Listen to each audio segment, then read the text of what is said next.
Who needs guns? That seems to be the big question for 2013. Well, let's take a look at some of the things that happen in this country and things that are going to start happening in this country. As a lawman for 20 years, I saw what can happen to people. I think I'm qualified to speak on these issues. Do you know when rapes tend to occur? When there's nobody around to come to the rescue. Rapists plan it that way, so the woman who refuses to be a victim has to be able to defeat an attacker, or two or three, all by herself. Do you know what the knockout game is? 80 cities across America are reporting mobs of black youth attacking and viciously beating whites in what's known as the knockout game.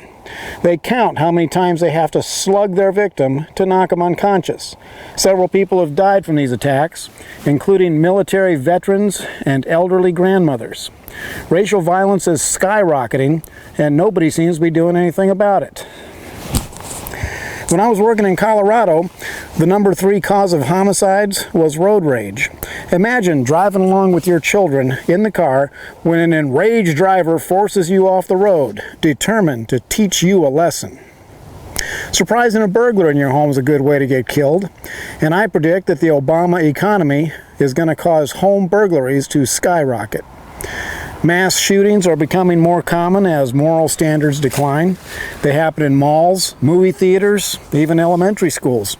You can be a victim and die like the rest, or you can shoot the SOB and probably save some lives. The National Rifle Association publishes news stories every month about Americans who use a firearm to stop criminal attacks on themselves and their families.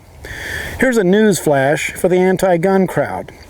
Gun rights are vital to women's rights, children's safety, and home security. If the gun control nuts have their way, the only defense we will have against criminals will be to beg for mercy. But with criminals, that often just increases their pleasure. So, are we going to be the home of the free or the land of the victims? The Second Amendment is a right, not a privilege, and it is not negotiable.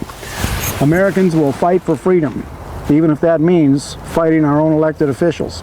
This is Wild Bill for America. Thank you for watching, and God bless America again.